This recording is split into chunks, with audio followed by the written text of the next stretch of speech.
This is it. This could be it. This is the Season 10 simulation after a lot of brain power, of which there's not a lot of juice left in my brain for that whole off-season episode. I don't even care anymore. It's Season 10. We just need to just blast right through this. But before we can blast right through this, these are the lines. The Calgary Flames offensive lines. New additions to the team. Corey Perry did not retire. Much to my surprise. We went over that in the off-season video. He didn't retire. He's still 87. He's actually bumped back up to an 87 overall. Did winning the Stanley Cup with the Flames in the city of Calgary do something to inject a little bit of life juice into Corey Perry? Oh boy, what is the deal with... I can't believe I just said I can't believe I just said that. What's the deal with me and injecting life juice? I said that in one of the playoff videos back in, I think it was back in the playoff run we had in Season 9, I think I said that. It was an episode against the Coyotes. So, I don't know what the deal is with that terminology, but Corey Perry has found the fountain of youth because he is now back to an 87 overall. When during our playoff run, he was 80 overall. I didn't even notice that. So, not only has he not dropped off, and not only has he not retired, but he's actually gotten better. He's gotten better. Calvert joins us. He was a member of the Blue Jackets. I don't know if he played on the Blue Jackets team that we defeated in the Stanley Cup final in that sweep. But we did. We added Foligno and Calvert. I think that is Foligno... Was he on that Jackets team? I don't know if it was the other Foligno, but we have Marcus Foligno. We have Calvert joining us. Faxa is still here, second line center, along with Hanowski. Kujawinski acquired in a trade from Dallas. I'm just going all out for this team. This is the last season. So Ryan Kujawinski, if you don't know, quick summary. I used to do the GM mode for NHL 13 in my spare time about 10 years ago. I did a whole, several years of a GM mode with the Canadians. And I think we drafted Kujawinski, or we added Kujawinski, because he's a Devils draft pick. So I don't think, I don't know if we drafted him, because was he a 2013 draft pick? So we may have drafted him. Anyway, I had Kujawinski on that team, and we won a Stanley Cup. I think we won multiple Stanley Cups with Kujawinski on the Canadians. So I'm hoping this guy sims well. I'm hoping he can do the same thing for the Flames here. Toulouse stays, he sticks around, third line on the wing. Boguniecki, that's our draft pick from 2 years ago. Finally, NHL ready, 81 overall. Power forward, 6'6" and 240 something. He is an absolute unit on the fourth line. He's going to be big with Eller centering that fourth line, and Caron sticks around. I like Caron. Big part of this team, one of the leading point getters for the Flames in that playoff run. So that's the offense. Here's the defense. Simon Luff sticks around, first pair with Aaron Ekblad, defensive defenseman, two-way. Laxo on the second pair with Blum. That is offensive. That's an offensive defenseman pair. We may have to switch that around. Clefbaum with Ristolainen. The odd man out on D and a healthy scratch is Keith Ollie. The odd man out and a healthy scratch at forward is Granlund, I think. It's Marcus Granlund? Yeah, it's Granlund. Granlund is the odd man out. Sorry, Granlund. Sorry, Granny, but I had to do it to you. Power play is going to look like this to start the season. That's what we're going to roll with. It could change. It very well could change. Four-man power play. That's the way it is going into the season. PK. This could change. Kuchawinski's really good at faceoffs, and that's why I've thrown him at center. Surprisingly enough, I think... Let me go back to the 5-on-5 lines real fast, if I can do so. I think it initially had Toulouse playing third-line center, but his faceoffs are 60. Kujawinski's faceoff rating is 80. So you got to have Kujawinski taking the draws, in my opinion. 3-man PK, 3-man PK 1, 3-man PK 2. We just have Faxa and Sagan in the centers for that. 4-on-4 scenarios. That's the third 4-on-4 line on the screen right here. Extra attackers. Obviously, in net, I'm intending for this to be a big Peter Mrazek season. He's a defending Conn Smythe winner, and he is another second-time Stanley Cup champion with the Calgary Flames. The shootout lineup as it is there going into the regular season. I'm going to scroll real fast through every team, so if you want to see it, Carolina, offense. There's what Carolina looks like going into season 10. They still got Brandon Saad there, but they do not have Ryan Callahan, who retired in the offseason. That's the Carolina Hurricanes. There's their defense. If you want to say Mark Weber, free agent acquisition for Carolina. In goal, Cam Ward retired. We got to see the goaltenders as well. So S. Ward replaces Cam Ward for the Carolina Hurricanes. Just bear with me as we go through the simulation. I want to go through every team real fast. There's the Chicago Blackhawks. Any familiar names? I don't see any. It looks like a very similar roster to what we ran into in the playoffs. On D, they got to replace... oh, man. Now, this is preseason, so I should probably actually wait to look at these rosters because we are in preseason. I forgot about that. Okay, now Chicago. Now we can look at Chicago's lines. There's their forward core, defense core. As they stick with Chistov and Rowe on the bottom pairing, they have to replace the retirements of Seabrook and Duncan Keith. I think that was the two defensemen that they lost to retirement. Seth Luongo sticks in there, though. We saw these guys in the playoffs in our goaltending situation. Crawford's still there with Ortio as the backup. Colorado, that's McKinnon with Kane, still is a thing in Colorado. Landeskog, Duchesne, man, this is a really... Looking at it on paper, this is a really good team. They did not make the playoffs last year, did they? I don't know if they made the playoffs. And their goaltending situation, Hutchinson with Pouliot, the backup goaltender. The defending Eastern Conference champion, Columbus Blue Jackets. Still got Anisimov, Bjorkstrand, Duclair, Hagelin, Johansson, Atkinson. So that's all the same. Reichel, McRae, Matre. That rhymes. Very nice rhyme. Sullivan, wait, they add Foligno or add Wingles. It is the other Foligno, though, in Columbus. But did they have Calvert on that run? I don't even know. I don't think they have much turnover on their roster after making the Stanley Cup final. The defense looks pretty much the same. In goal, it's Bobrovsky and Dansk. It's pretty much the same team. They made the Stanley Cup final. Dallas, Shinkaruk, Ben Boucher, Baertschi, there he is, Sven Baertschi. We got to take a look at Sven Baertschi and see what he's done in Dallas over the last couple seasons after we traded him out. That's their defense core right there. And in goal, who does the Dallas Stars have? It is Campbell with Sateri. So just in case, didn't we have Sateri as a member of the Flames? There's the Red Wings. I'm just looking real fast at the names, seeing if there's any familiar former Flames names in here. And the goaltending situation looks like that. Brossoit. Edmonton has Taylor Hall still. They still got Taylor Hall. I was considering we could pry him out of there, but I need Edmonton to be competitive this year. I need Edmonton to make the playoffs. Their goaltending is like that. Danner in the net. Their defense core, pretty respectable. Hopefully Edmonton can make the postseason. I would love in season 10 we can finally get that Battle of Alberta. But if you look at the Florida Panthers, 89 overall, he has arrived. Connor McDavid, first line center. McDavid and Barkov are your centers. That's not even fair. And yet, I think Florida missed the playoffs with McDavid and Barkov. We'll see what they have in store. And Jacob Markstrom in the net as well. 85 overall, hybrid goaltender. Their defense core looking like that. I think I showed their defense core. Florida, if you don't make the playoffs in this, it'll be very disappointing. We're looking at the LA Kings right now. They did sign Scott Harrington, who I contemplated signing Harrington out of free agency, so they add him. Mikael Granlund, that is Mikael Granlund, not Marcus Granlund is still here with the Flames, but he is a healthy extra with the Flames for this season. At least that's the game plan going into it anyway. Bobkov with Sarah Bryakov. What a combination of names in the net for the Minnesota Wild. Montreal looking like this. Any names? I don't see any names that stand out to me other than TJ Brody, former Flame from way back when. TJ Brody, I didn't see their goaltending. Still Carey Price with Nedeljkovic the backup. We sent them TJ Brody in exchange for and they're shopping Shea Weber, by the way. The Nashville Predators are, not a big surprise. But we sent Montreal TJ Brody in exchange for Alexei Yemelin, who didn't stick around for many seasons. Yemelin did. He didn't stick around. Max Reinhart?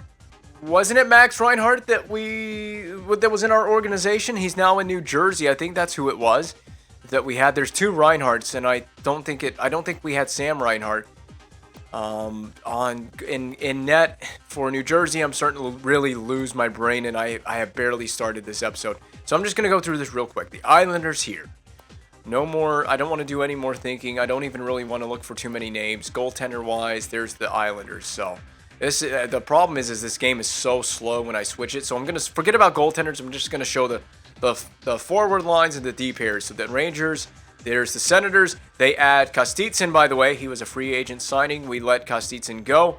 And the Ottawa Senators have added Sergei Kostitsyn to their group going into Season 10. Philadelphia Flyers there. I didn't mean to press the wrong button there. Philadelphia Flyers, they had the first overall pick. I don't think it's really going to amount to anything.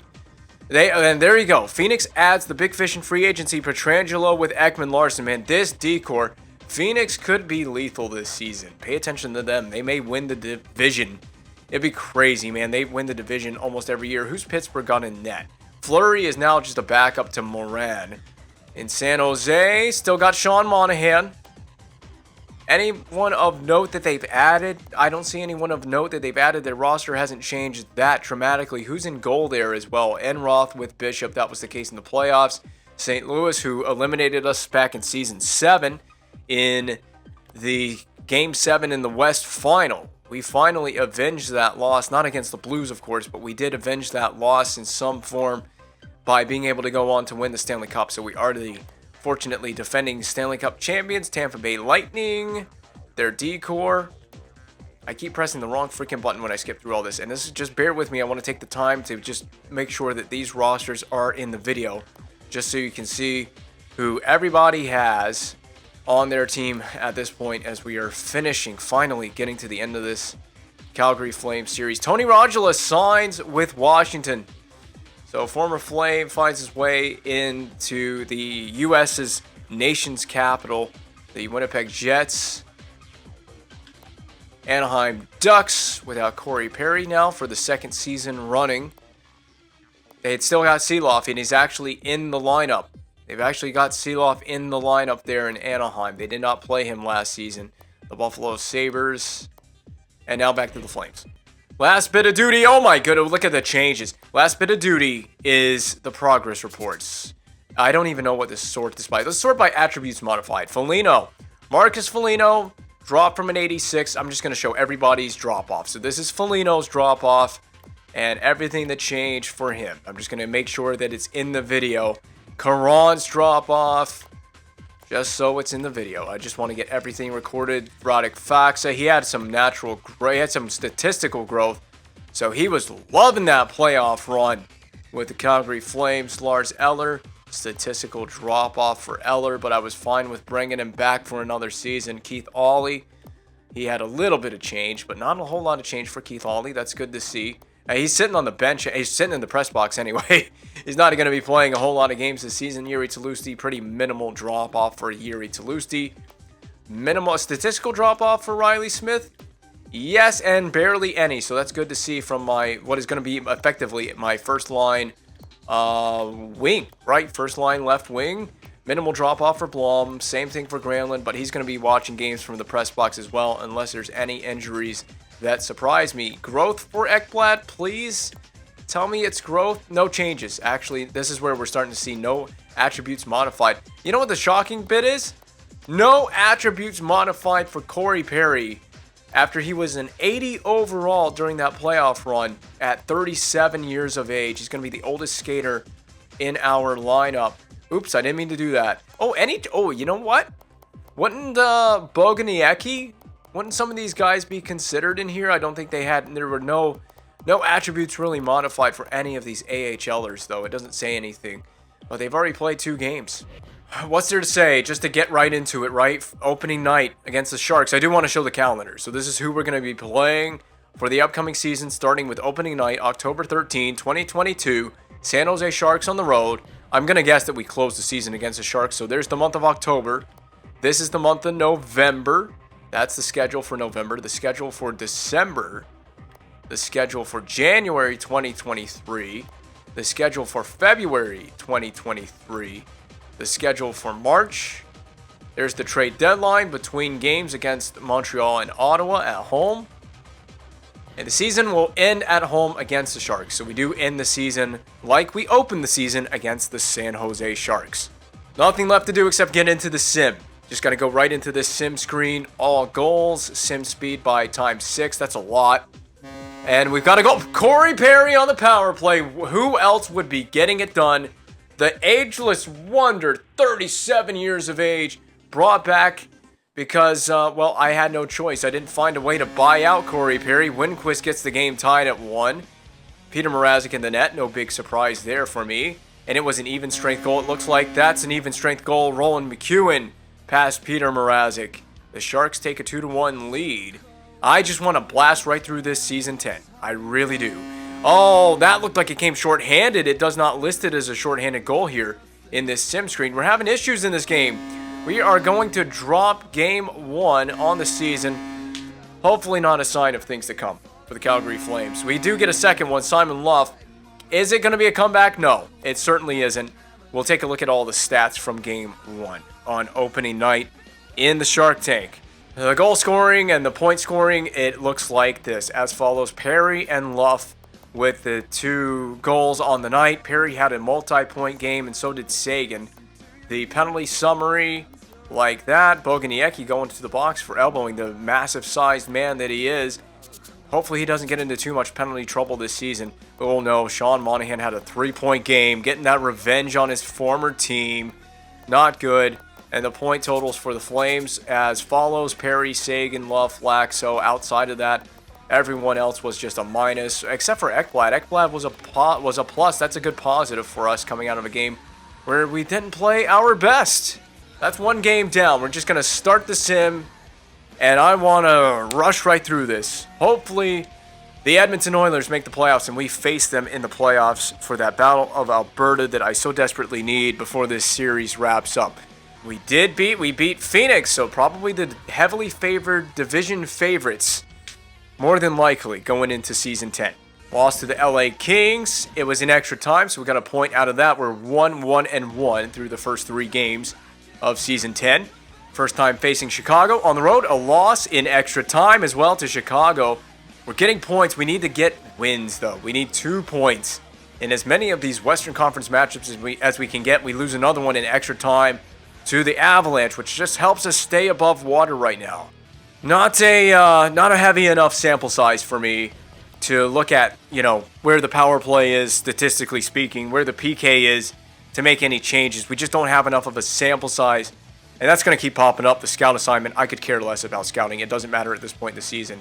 There's back-to-back wins. We beat Dallas, and then we beat Minnesota, back-to-back games, and I need to remember to look at Sven Baertschi's stats as well at some point in this recording. I need to remember it. There's 3 in a row. 3 wins in a row. We beat Chicago.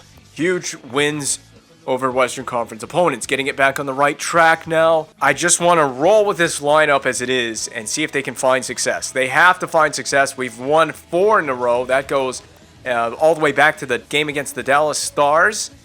We just beat the Winnipeg Jets. Keep this rolling. If we can play like this, being able to get points in those early losses, in those overtime losses, shootout losses, whatever they may have been. There's another one. See, now we got a 4 in the OT shootout loss column. So that was an extra time to the Nashville Predators. We get a point out of that game and just keep racking up points, put them in the bag, stay afloat in the standings. We're going to rematch with the Minnesota Wild in Minnesota. We got a big slate of games in this week of November 2022. On the screen there, you see it starts with Minnesota. That game will be a win. It'll be a 5-4 win. Keep the regulation losses to a minimum. Phoenix will hand us our 2nd regulation loss of the season. This deep into the year. A good sign early on for the Flames. We are putting a lot of points in.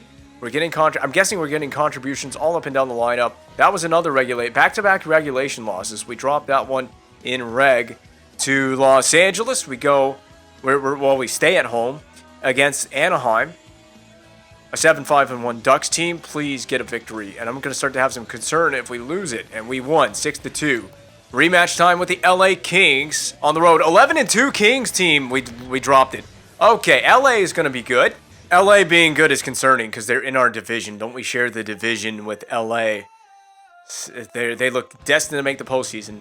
Changes are not necessary right now. We're playing the Toronto Maple Leafs. We definitely dropped that in regulation. 3-0. We got shut out This team's really weird.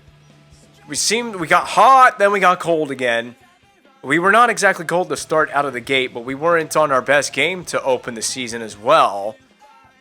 A win streak would settle my nerves, so to speak. We're going to play Ottawa on the road. Eastern Conference teams were out east. Okay, changes may be necessary. I'm going to give this team one more shot. They got to play Florida. If we lose, McDavid and the Panthers, if we lose this game, there will be a few changes, or at least I'm going to start looking at things that I can tweak. We won 4-1 over the Florida Panthers, getting it right back on the right track. We're getting to American Thanksgiving time as well, so it might be a good idea to check out the standings and see how things are pacing for both the Flames and the other teams in our division. Mainly, I'm concerned about what Edmonton can do. Edmonton is at 21 points. They're hanging around right now. They're not exactly, in dead water right now, and we're not either, but LA is running away with the division. I don't know that I like to see that. When we face those guys head-to-head, we got to start winning those games. I'm mainly concerned about in-division opponents. The East looks like this. Florida are just... They got McDavid, they got Barkov. They're not running away with anything in the Eastern Conference. We'll keep an eye on those guys and keep tabs on that. But outside of my own team, I'm not too concerned about what other teams are doing, really, other than the Oilers, because I do want Edmonton to make the postseason. I want ourselves, first and foremost, to make the postseason as well. This is Season 10. This is the last season of the GM mode. We have got to get in so I can play those final playoff games before the series wraps up. And look at that. The team is on a heater again, getting some goal-scoring support for our goaltender, Peter Mrazek, who has 11 wins this season, all 11 wins. We're playing the Canucks on home ice. A win! We beat the Canucks there, 4-3 win. On December 1st of 2022, we're going to rematch with the Canucks, a home and home, with a few days off between games. You should be well rested for this game against the Canucks. We are. We win 6-4. Bury those Canucks down in the standings. It's the Edmonton Oilers. This game needs to go to overtime or a shootout. And I would prefer to win it with a struggling 11-11-1 Oilers team, but we shut out the Oilers. Where are they now in the standings as after a few games played? See, we've now started to see some separation. And ourselves, the Flames, catching the Kings, who hold the first place, still hold that first place spot in the division. Edmonton, get yourselves together. Vancouver aren't even buried in the Pacific Division. They're above Edmonton, and they're still hanging around. I know we beat them twice in a row. It's not exactly going to do... Just two wins on its own is not necessarily going to do anything to bury a team. We lose 1-0 to Philadelphia, but that's okay. Again, just trying to breeze right through this. We got the Islanders on the road, 11-12-2 team. I got that backwards. We lost 4-3. I didn't even tell if that was in overtime or shootout. I think that was in overtime or shootout, but I'm not going to concern myself too much with that loss. That little winning streak, the few winning streaks that we've had have been massive for us, because if we can get on another winning streak, it just helps us to create more separation in our division, as well as allow us to catch the Kings. But you're not going to do that if you start dropping games here. We dropped to Columbus. The Stanley Cup final rematch, and Columbus shuts us out. They win that game 3-0. We will see the Jackets again at some point in the season at home in the Scotiabank Saddledome, which is, of course, where we won the Stanley Cup. We got the Rangers at home.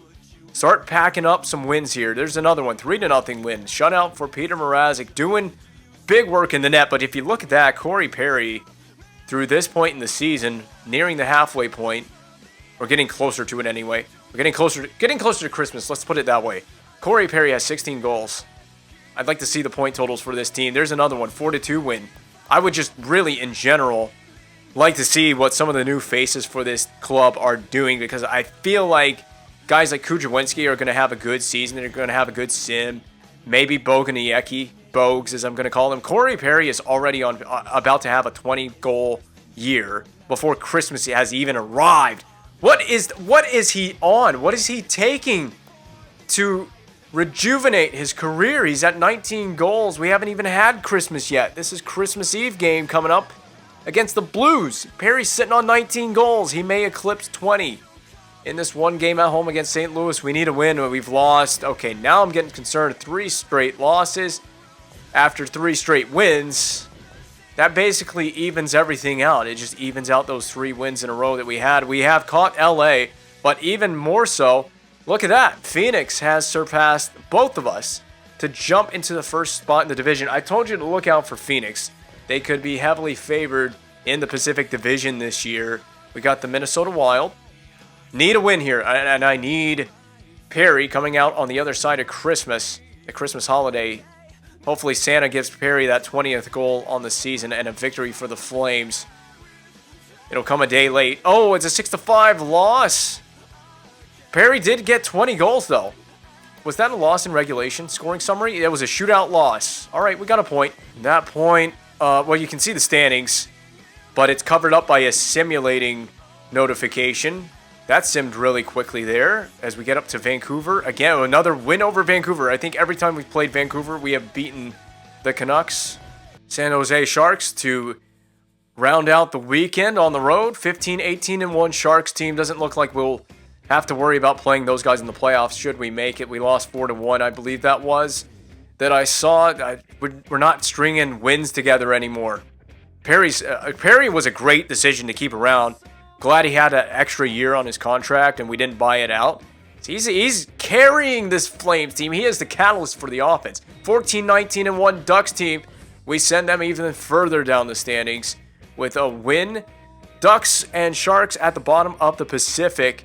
And that's not the ocean, but the division. As Flames, Oilers, ooh. Man, I would really, really love... Look at this. We're even on points now with Phoenix and LA. 45 points for the trio. And then Edmonton below that. The dream season would be ourselves in second and Edmonton in the third spot in the division so we can have that first round Battle of Alberta. We were so close to getting a Western Conference final, Battle of Alberta. Had Chicago not prevailed in that series with Edmonton, we would have gone toe-to-toe with the Oilers in the West Final. It would have been a series for the ages. It would have been great. We dropped 3-2 to Phoenix right there at the end of the week. Beginning this week with the Anaheim Ducks, trying to just keep them down in the standings and just take points off of those guys. Anytime we can take points, we got the Oilers coming up on a Thursday night matchup at, where would the Oilers be playing at this point? They were still playing at Rexall Place when this game came out. So they're playing at where do they play now? It's Rogers Place, not Rogers Arena, right? I think Rogers, I don't even know what Rogers Arena is. So much name branding in Canada with Rogers. The Oilers win. Was that it was in extra time, so we gave them the win, but we also got a point off of them. And there it is right now. If the playoffs started right now in the game, it would be a Battle of Alberta first round matchup. So Oilers need to keep doing their thing, and we need to keep doing our thing. Corey Perry has cooled off a lot since Christmas. He's gotten coal in his stocking. Win against the Rangers, preferably. We did. 5-0 win over the Rangers. That's a shutout victory. Don't need Perry to score or contribute on the score sheet much to... Maybe he did contribute on the score sheet. He probably had assists, but he didn't score a goal. He's just been sitting on 21 goals. It's like that year where I thought and then we get shut out 5-0 right back by the Devils. So they just punch us right in the mouth to avenge their arch rival, arch nemesis Rangers for their loss. But man, it's like that year that I thought Sagan was going to have like 40-50 goals and he just cooled off, or was it Riley Smith? One of those two players I thought was just going to have a season where they tear right through the league, and much the same has happened to Perry. He has just slowed down. That age is catching up. Father Time undefeated. Hopefully Father Time does not catch up to Perry, especially before the playoffs, because I need him. I'm going to need him for a playoff run, but I got other guys I can insert into the lineup if need be. But I love it. I've been on cruise control for much of this simulation. I feel no desire to change anything. If it's working and it ain't broke, don't fix it, man. It's not broken for this Flames team right now. I would love to see Perry score, have a good couple handful of goals here in the next stretch of games. Oh, we're at the All-Star break.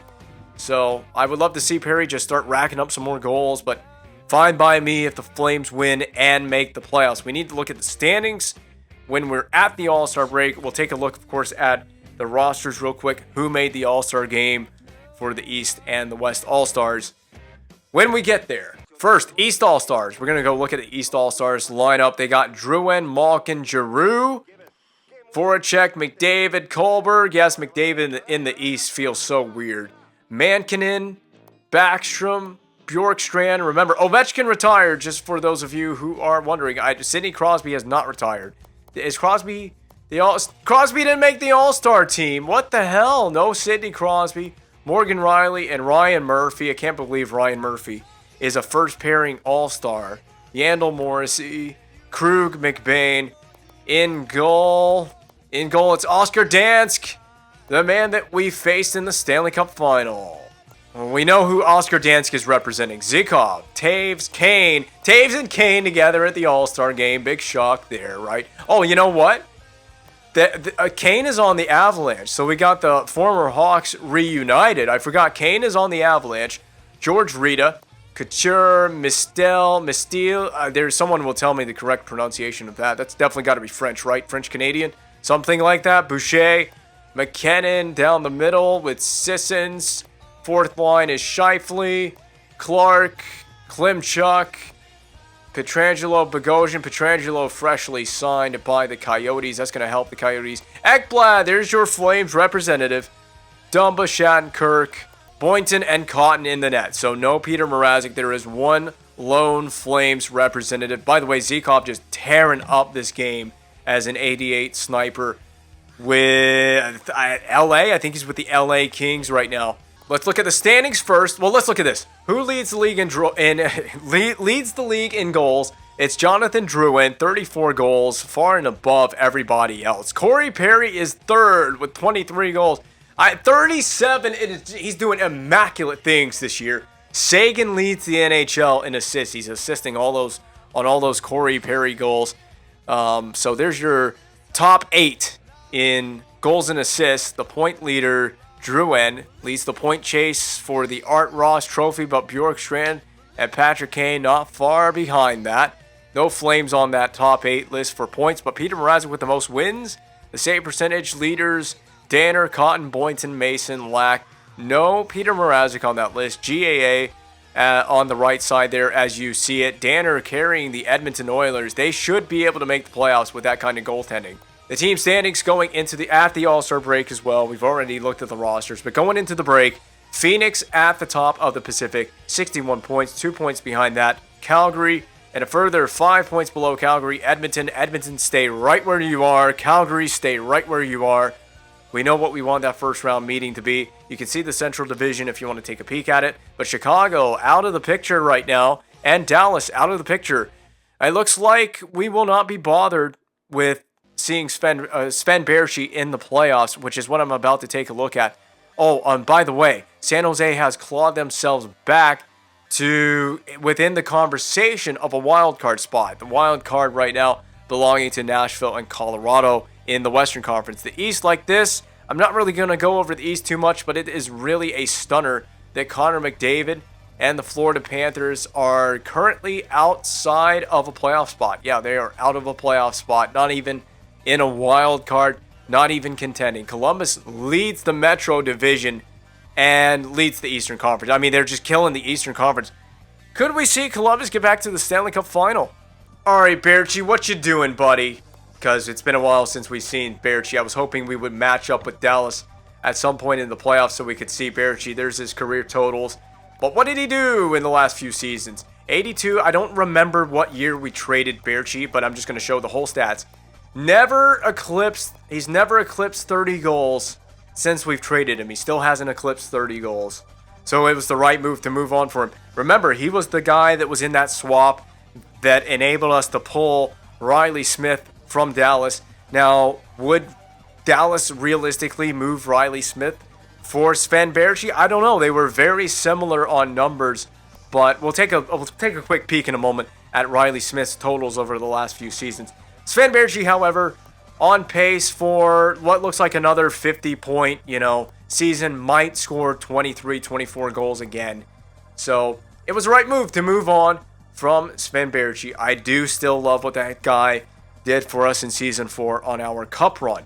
Back to the big discussion topic, though. It's Riley Smith. We want to see what Smith has done for us over the last few seasons. Currently, 30-point year, 11 goals. On the first line, I need more. I do need more, but that plus 17 is beautiful. It's an exact flip of his 2020-2021 season where he had a negative 17. He did hit 30 goals, 31 goal scorer here.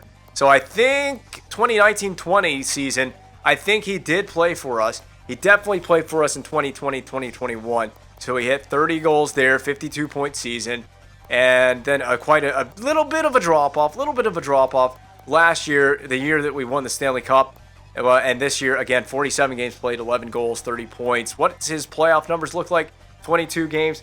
Don't really pay attention to that because I did, we did, how can I explain this? So I didn't actually save the game. I had the auto-save function enabled, and I didn't actually manually save the game in the Stanley Cup Final after Game 2 of the Stanley Cup Final. So I had to simulate Games 3, 4, 5, and 6, so it went to 6 games in the simulation, but we're going to ignore all that because we won it in a sweep. I played the games out, but I just did not save the game after I exited the Stanley Cup Final. So Riley Smith's stats may be a little bit altered because I had to simulate games 3, 4, 5, and 6 of the Stanley Cup Final. But we did win it in a sweep, and that's the reality that I'm going with. I know I just confused a bunch of people with that one, right? But right back to Sven Baertschi because I wanted to see, has he played a playoff game with the Dallas Stars? 4 games played. That's right, they got swept, didn't they, by Phoenix or something like that. And he had 2 points. Oh, by the way, at the 47 games played mark, halfway through the season, Seguin with just 8 goals, but 48 points, 40 assists. I mean, Seguin truly is a playmaker this season. Plus 19 on the plus minus. He's just creating out there. Let's compare that to last season for Seguin. He had 48 assists in 82 games last year. He's going to beat that. Faxa, 44 points in 47 games. We got these guys producing at point per game. The first and second line is going for Calgary this year. Then Perry, Hanowski. Where are those goals coming from for Hanowski? On the power play? 8 of them on the power play. We'll take a peek at that in a second. Riley Smith, we saw his numbers. Aaron Ekblad with 8 goals. Man, 8 goals for Ekblad from the defense. 26 points. And he is a plus 17, 2 power play goals for Ekblad. Toulouse, 22 points. Calvert, 21 points. My new acquisition, Matt Calvert. And a negative 2, but that's not too bad. Laxo, 19 points in 47. Luff, 18 points, 6 goals in 47. Kujawinski, 16 points, 7 goals in 47. And no power play goals for Kujawinski. I don't even think he's on the power play. I have no idea what my power play is. But there's Lars Eller, Boguniecki, 14 points, 5 goals produced. So hardly anybody is massively in the negative, but there's everybody's totals. And Ristolainen has scored his first official NHL regular season goal. All right, we've looked at everybody's stats at the halfway point in the season. And we can just roll on with the sim. We'll take a look at stats when the season is all said and done, which I'm not worried about taking a peek at anything until we make sure we're in the playoffs. We have a whole chunk of season left to go. A little less than halfway. And it all starts now with the Carolina Hurricanes. On the road, playing in Raleigh. We get a W. Coming out the other side of the All-Star break. Coming back home to play the Buffalo Sabres. The rematch of the Season 4 Stanley Cup Final. We still got that Season 9 Stanley Cup Final rematch somewhere on the docket as the... Controller? Okay, there we go. Thank you, Controller. Yeah, there it is. Columbus is coming into town. We got the rematch of the Stanley Cup Final from Season 9 coming up as well with the Columbus Blue Jackets. Remember, they beat us in a shutout victory on their home ice. Would that have been in Madison Square Garden as well? Man, Perry having a nearly 30-goal season at 37 years old is bonkers. My mind struggles to comprehend. I could understand Ovechkin. I could understand Sidney Crosby pulling off that feat, but Corey Perry is just not a player that comes to mind when it comes down to producing at 37, almost 38 years of age. I'm not complaining though. I'm glad he is doing it. Stanley Cup Final rematch. I'm just gonna sim past it. Hopefully, we can get the better of the Blue Jackets. It doesn't even matter. If we lose this game, it really doesn't matter. They're on a heater this year, 36, 14, and 1, and we will win 4-1. We win in front of the home fans, which is, of course, where we lifted Lord Stanley in front of our home fans after defeating Columbus in the more important matchup. We got the Oilers coming up this week. After we play the Oilers, we'll take a peek at the standings, see how things are going for all of the teams in the league. But again, most importantly, it's the two Alberta-based teams that I am concerned with after coming out on the other side of this matchup. Edmonton's getting that goaltending. They win 5-3. They got enough goaltending to capture victory in a big 2 points. There's the East. Just a snapshot of the East real quick. Ooh, it is close. Edmonton surpasses Calgary. With that victory, they're up to 68 points and the second spot in the division. Can anybody catch Phoenix? Is anybody going to be able to come for Phoenix at the top of the Pacific Division? We just have a job to do. It's a very simple job for us to do. Dallas is out of it. They're out of the picture entirely this year. We won big, 7-3. We did win big. Perry with a goal in that affair, but that's it. 7 goals scored in the game for the team. And Perry comes away with just 1. I'm not complaining. We won. I'm just hoping for Perry to really rally home some goals. If he had a 40-goal year, my mind would be blown. I would lose my mind. We rematch with Dallas on their ice, and now we've won 3 in a row. That's going to catapult the Flames up the standings. I don't think there's anything to worry about here with this Calgary team. This is a playoff team. By far and large, one of the more dominant playoff teams, and yet we've actually lost 10 in extra time. You see the 10 losses in shootout or overtime. I don't care. It's points in the bag, man. I'll take the loser point in the games where we can't manage to win, but we win in regulation over Montreal 5-3. In the game before this, we got a back-to-back with travel to Detroit. We won 4-3. We're on a heater. Flames on a heater. We might be coming for that first spot in the division. Look out, Phoenix. The Flames are in one, and Carolina has fallen out. The bottom's fallen out for Carolina. 23. I missed it. 23, 32, and 6 now. Take a look at the standings. Just a quick peek over here at the West. And we are first. Oh, no. Edmonton. What are you doing? Oh, Edmonton. Edmonton's fallen out. San Jose has overtaken the Oilers. We gotta get the Oilers some help here. They got to make the postseason. I don't know what's happened to the Oilers. Danner was running really hot for them. We lose that game to Pittsburgh. That's okay with me. It is low stress time of the season for me. I'm not stressed out at all. Entering the month of March now. We're in early March to take on the Florida Panthers and McDavid. One of 2 times we will see McDavid and the Panthers. We got a point in that game as well. And now we're at the deadline. So simming is going to take some time. I have no moves. I have no moves that I need to do. I don't need to make any trades.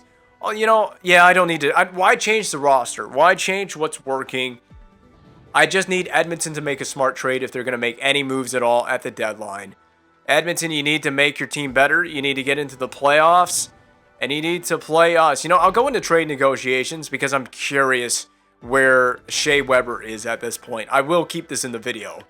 It feels like it's already a long enough video at this point, doesn't it? To me, it does. We see the trade value for Shea Weber. He's 37 and 4 years left. Good luck getting rid of that, man. But look at it. It's the 92 overall. He is way bumped up there. I'm curious, what are some skaters that teams are giving away? So we'll go through all the teams real fast. New Jersey, Kovalchuk. No one really appealing to me. And see, these guys still got some trade value. I'm not really looking to make a move for any of these players. Desharnais. We could bring Desharnais back into the fold if we wanted to. So I'll just show you all of the players the teams are giving away. Nothing with Phoenix. Why would they give anyone away? They got a really solid team. They're having a great season. Vancouver, Washington here, giving away Alex Semin. Tony Rodula is on that trade block. And they just signed him. Poor Rodula. We could bring him back just to let him sit in the press box if we wanted to do that bad enough. I saw Wojtek Wolski. How old is Wolski? He's 37, 78. That's just not worth it. Nope. Even with the very low trade value, don't need to do it. I just don't really have a roster spot. And to be honest with you, I'm very satisfied with what we have. I'm satisfied with my team. I think that the team that we've assembled can certainly get it done. I'm curious, are Edmonton looking to move on from... Nope, Edmonton's not looking to move on from anyone. And I want to take a quick peek at their roster as it's sorted out. Yakupov, Schultz, Hall, Hopkins, Nurse, Everly, Fistrick, Petrie, Marincin. I mean, this is a really well-constructed team, if you ask me. This is a team that should be able to get in. Martin claimed off waivers from Phoenix by Washington. So that's an 80 overall defenseman that Phoenix is losing. But Phoenix acquires Reed Boucher, 84 overall sniper from Dallas. They got a first-round pick and Halverson in exchange for that. Kendall off waivers by Pittsburgh from Los Angeles. A trade between Chicago and Los Angeles. LA gets Nick Leddy. Wow, you remember the years where LA and Chicago went head-to-head in the playoffs. Clinton Ekblad acquired from the Columbus Blue Jackets. They get Gabriel Bourque. So, wait a minute. Yeah, that's right. Gabriel Bourque was... so, Columbus is loading up. Oh, Columbus is loading up. They get... oh, Sven Baertschi to Montreal from Dallas. So, Sven Baertschi on the move to the Canadiens. Oh, I got to pay attention to Montreal now and what they're doing. Look at all the trades that went down. It's too much to keep up. Carey Price to Winnipeg from Montreal. Blockbuster. Carey Price. He's still... I don't know how old he is now. He's getting older. But he's 84 overall. Winnipeg loads up. Man, what a deadline, man. This would have been a crazy deadline. When did they make that trade for Carey Price? Oh, that was made way back in January. So that's not a deadline day trade. But you can see all the moves and transactions that have gone down. I didn't even realize I should have really been paying attention to this. But Sven Baertschi on the move to the Canadiens. No more moves here after the next hour of the deadline. Keep shutting the phones down. If anything pops up, yeah, it doesn't look like anything else is popping up for the deadline. But quite the run to the deadline, I guess you could say, in the NHL. Some more moves here. Bordelot Nashville placed Bordelot on waivers. I'm so confused. Hold on. San Jose sent Bordelot on waivers. Nashville acquires him. Then they place him on waivers. What? What, Nashville? What are you doing? I mean, I guess it happens all the time in the real world, right? But continue. We're going to have to pay attention to Montreal and what Sven Baertschi and the Canadiens can do. That should be all the moves. There may be some... yeah, there you go. Bordelot is on waivers, and he is listed here. I don't want to claim the player, and that's the only waiver claim that is available coming out of the deadline. Perry, by the way, has hit 40 or 30 goals. Goodness gracious, he could hit 40 goals still. So we just played the Canadiens. We want to see where the Canadiens are in the standings.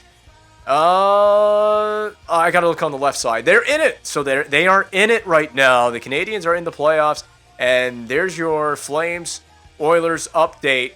We're going to need the Oilers to jump up into the top 3. I don't want to play San Jose in the freaking playoffs again. Screw this game. We're going to sim like 3 games at a time now. We got Ottawa coming up. We did win. We won 3-1 over Ottawa. I beg to not play San Jose in the first round again. I mean, I swear, man, seeing San Jose in the playoffs every year we make it, it's a meme. To me, it's a meme at this point, playing the Sharks every freaking year. I didn't even see if we won that game before we play Phoenix here. Did we win? Can we beat Phoenix?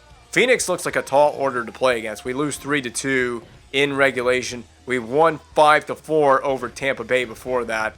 We'll go past LA, and then again, another peek at the standings. Take a quick look at what the Edmonton Oilers have been getting up to, and if they can catapult themselves into a top 3 spot in the division.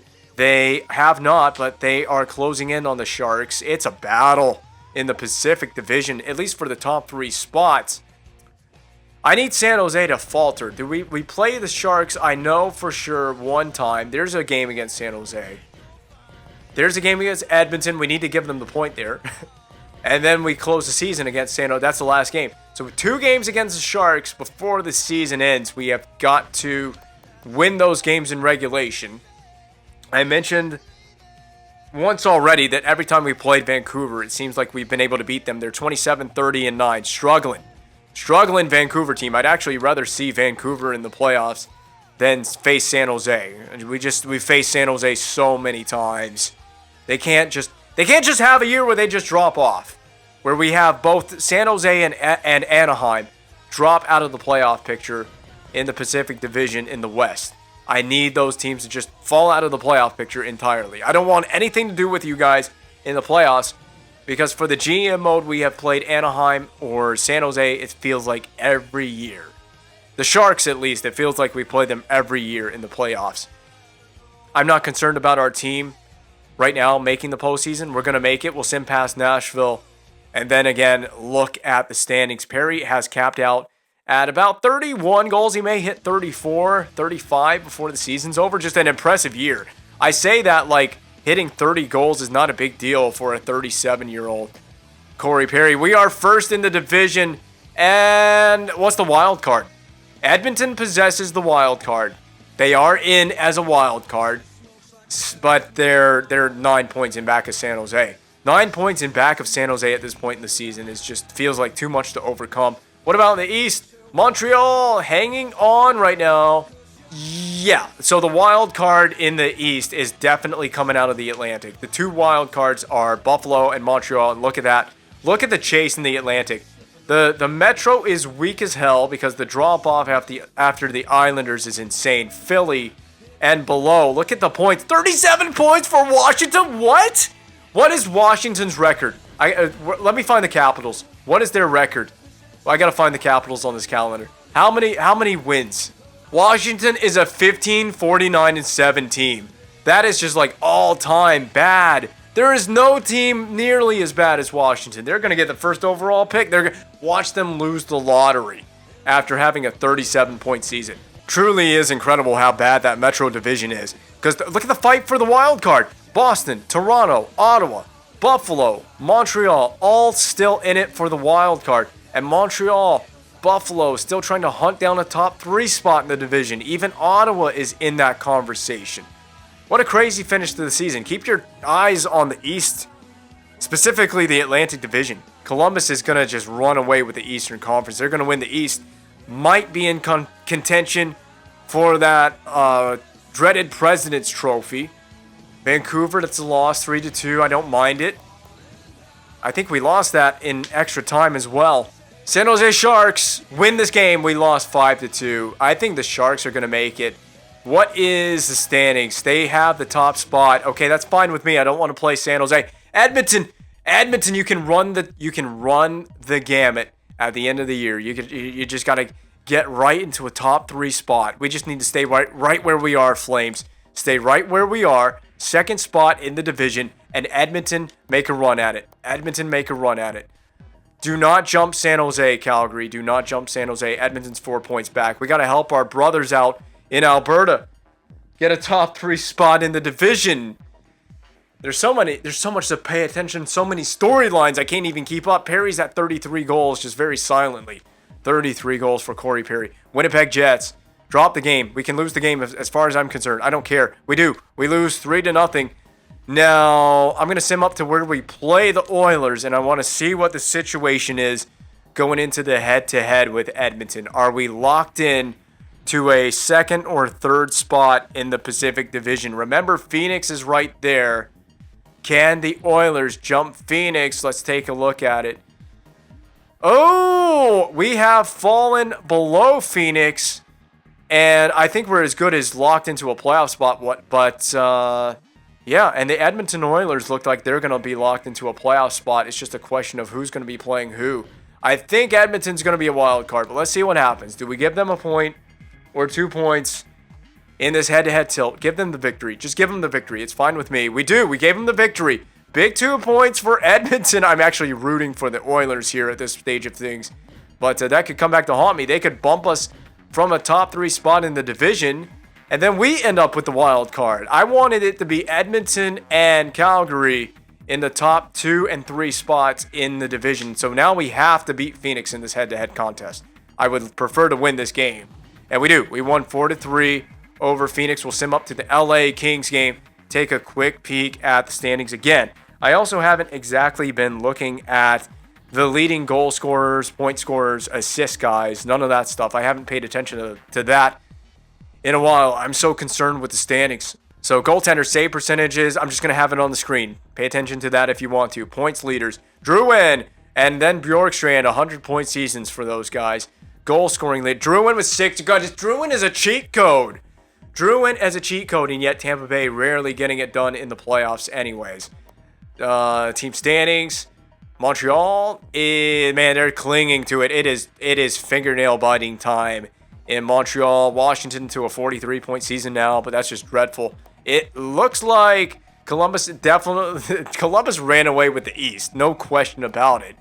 The question is, who's going to be the President's Trophy winner? It's basically between Columbus and St. Louis for the President's Trophy. I don't want anything to do with that. We are still a few points in back of Phoenix, so it looks like we more than likely are going to end up playing the Coyotes in the first round. It's just a question of who will have home ice. Unless we can see ourselves and Edmonton jump, I don't think Edmonton can. I think it's going to be us and Phoenix in the first round. I think we're pretty much locked into that because the final game of the season is right around the corner with the San Jose Sharks. Corey Perry is up to 34 goals now. So much to go over, so much to recap before this episode closes down. A loss to Anaheim, but the season finale against San Jose. And I have that feeling it's going to be the Phoenix Coyotes in round one. The question is, who's going to have home ice? I'm guessing Phoenix is going to wind up with home ice in round one. We keep playing a lot of the same teams over and over. I'm fine with facing Phoenix in round one, so long as it means we get to play, and we're going to be on the road against Phoenix. Okay. Well, I did better than his expectation. I'm glad to see that. So, as long as we get to play Edmonton, I'm fine with it. We don't have... So, I'm going to take a look at the playoff tree and show you who made it. Let's take a look at the playoff tree before we look at everything else. So, as San Jose gets to play Edmonton, the winner of that series will play the winner of our series with Phoenix. So, we have got to beat the Coyotes. Priority number one for me. St. Louis and Nashville, Winnipeg, Minnesota. That is a really nice slate of matchups in the West. In the East, Montreal made it. They will play McDavid and the Panthers, who finish as a 1 seed. Columbus gets Buffalo. So there's your best team in the East, Columbus Blue Jackets. They get the Buffalo Sabres, the two teams that we have beaten in the Stanley Cup Final, meet up in round one. Detroit, Tampa Bay, New Jersey, and the Islanders. So the winner, who won the President's Trophy? That's going to be my big question. We'll take a quick peek at some standings, some stats. Team standings. We'll look at the Western Conference. Let's look at the entire league. Who won the President's Trophy? It was the Blues. But my goodness. Oh my goodness. Look at the Blues in Columbus. 56 wins for both. 21 losses in regulation for both. Overtime losses for both at 5. Points 117, exact same points percentage. It was the regulation plus overtime wins that was the big tiebreaker. That was the tiebreaker that allows Columbus to win the President's Trophy. What a season for those two teams. They were basically on par with each other. Look at how similar their numbers were as I go across the screen. Look at Columbus and St. Louis's numbers. They're basically the same team. So St. Louis wins the President's Trophy, the Western Conference, like this. It is sorted by points already. We finished as the 4th best team on points in the West. Scroll down real fast through this. Teams missing the playoffs. Colorado is out by 4 points. LA misses. Chicago misses. Vancouver misses. Dallas misses. Anaheim misses as the worst team in the West, Anaheim. In the East, it was Columbus, Florida, Detroit, Tampa Bay, New Jersey, Montreal, Buffalo, Boston with 91 points, but they missed because they just had the 41 wins in the East, and then so on and so forth down the list. The Islanders get in because they were a top 3 team in the Metro Division. That's how weak the Metro was. Washington finishes 17-55-10 with 44 points. On the year, they had a 26.8 points percentage. They scored 153 goals.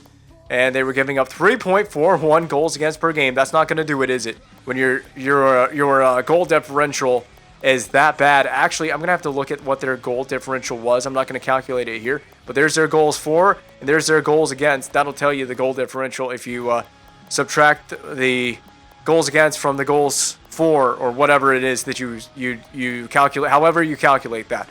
I'm concerned with the entire league and what we did. So our power play, goals for per game, first of all. We had the 4th best goals for per game in the NHL, 3.09. Goals against per game, we had the 11th best goals against per game. So we were getting goal scoring and goaltending. We had 73 power play goals. That is the 6th best in the NHL on power play goals. Our power play percentage, just under 20%. Very solid for the power play. Shorthanded goals against, we gave up 9. Is that the most in the NHL? It is not. That goes to Ottawa. Power play goals against, 50. So we gave up 50 power plays goals against. That is actually really solid. We were shorthanded 287 times. PK was 82.6 in the regular season, and yet that's 17th best in the NHL. The best PK belonged to LA. Shorthanded goals 4. We scored 11. We're dangerous shorthanded. The power kill remains true in even the simulation. And in our last 10, we finished 5-3-2 in the NHL. A quick peek at stats for the players. All right, player stats for the season sorted by forwards. Look at this. Better than point per game. 30-goal season very silently. Your second-line center, Radek Faksa, he was a plus 10. And he played all 82 games. I can actually go past games played because all these guys played 82 games. So in 82 games, 86 points. 80 points for Sagan. 15 goals, 65 assists. What a season for Sagan. Riley Smith, 65 points, 29 goals. Just a goal below 30 on the year. Corey Perry, the man of the year, man. Corey Perry, I want to pull it up. 37 years of age. That many games played, that many career goals. He adds to his totals with a 34-goal year, 63-point season. He could be another large contributing piece of a Calgary Flames playoff run, plus 25, plus minus. Ben Hanowski, 55-point year, and it's 24 goals as well. Calvert, Toulouse, down the list we go. Kudrowinski with a 30-point season, minus 7, however. So there are some minuses here on that third line. Bogues had a 24.9-goal season. Foligno, Eller, Caron, and that is it for the forwards. I would like to compare a couple of these guys to their previous season. So Radek Faksa, what did he do the previous year? So last year he had 24. He upped his totals. He definitely did. 86 points, and he's a plus 10 instead of being in the negative. 9 power play goals for Faksa. Now we go to Tyler Sagan. He had a 15-goal but 80-point season, so he outdid himself this year. Plus 17, plus minus. 3 power play goals for Sagan. Down the list to Smith, 29-goal season, 65-point year. Riley Smith improved. Nice improvement for Smith, plus 21, plus minus. 12 power play goals. Riley Smith getting it done on the man advantage. Corey Perry, I mean, we've seen the numbers. 15 power play goals, 138 penalty minutes. That's got to lead the team. And penalty minutes. Hanowski, you can just see the stats for yourself. 13, man, I'm telling you, Hanowski knows how to score on the power play. 13 power play goals. He's a two-way forward, but there's a reason he's on that power play. He gets a chunk of his goals on the man advantage. Ben Hanowski. Calvert, 15 goals, 39 points. He was a new addition, so this is his first season as a Flame. A negative 14, which is a flip from wherever he played last season as a plus 12. Then Toulouse, just going to go across the list here for Toulouse. Kudrowinski played in the AHL last year, so there is no comparison for him. Boguniecki, NHL debut, the 4.5 goal star potential in 82 career games played. His first season in the league, gets 9 goals, 24 points. Can't ask too much more out of a rookie. Marcus Foligno, another addition in free agency, fresh addition to the team. Lars Eller, 20 points. Down the list we keep going. Caron, 9 points. And it got worse offensively, but he's mainly just a big body in the lineup, and we know from our past experience what he can do in the postseason. So that is all the forwards, isn't it? That's all the forwards. We're going to sort this by defenseman. We've got Aaron Ekblad leading the charge, 13 goals, 30 assists, 43 points. Then it was Klefbom, 34 points. Luff, Laxo, Blum, Ristolainen, solid year. Ristolainen with just the 1 goal. A little bit disappointing. Was hoping for more goals out of Ristolainen than just 1, but I'm happy to have him in the lineup, and we've got a good thing going with this team. There's the power play markers for all the defensemen as well. Then we got to take a peek at what Peter Mrazek did this season. Kemper gets 5 games, but Mrazek again plays all 82. What a trooper. 2.49 GAA. Trying to wrap this video up real quickly. 44 wins, 21 losses, 3 OT losses, 11 shootout losses, 201 goals against. There's the save percentage. I think it took a dip from last season. What did Peter Mrazek do last year? Yeah, this is his numbers compared to last year's save percentage. Did take a small dip. So can't complain too much with that. Now we need to take a look at the NHL, right? So NHL, I'm just concerned with goals, points. Just take a look at it here. Obviously, Drouin is going to win the Richard and the Art Ross Trophy again. Bjorkstrand with a solid year, though, for Columbus. That kept them really in contention. McDavid had a 90.37 goal season. There you go, McDavid. At 26 years of age at this point, 366 career games played for the first round pick and first overall pick for the Florida Panthers. Way back in 2015, they had that first overall draft pick. I'm just going to keep going right down the list. You can see a few Flames players will get involved in this list of NHL players. We'll just go down to like 70 or so points, and I will cut it there. Goaltenders, by the way, who did what this year? Goaltending. So Bernier, who played the most? We're going to sort this by most games played. Obviously, Mrazek played 82. Then there was McCollum, who had a 91 save percentage. Burke for the Coyotes. We'll be seeing those Coyotes in the playoffs real soon. Boynton in there in that list. He played in 57 games and had a 93 save percentage. So someone in here is going to win the Vezina Trophy. I don't know who the defending Vezina Trophy winner is. We'll take a look at all those awards when the series officially wraps up and we can see the past 2 seasons and who won what awards. My brain is just fried from recording all day here over this Memorial Day holiday weekend, trying to get this series wrapped up. We'll be previewing the Coyotes ahead of Game 1 for the final playoff series. Maybe not the final playoff series, but the final playoff games of the whole GM mode. This is it, the final road for the Calgary Flames. I'm going to make sure as well to save. I'm going to save this GM mode for sure. The recording and the game.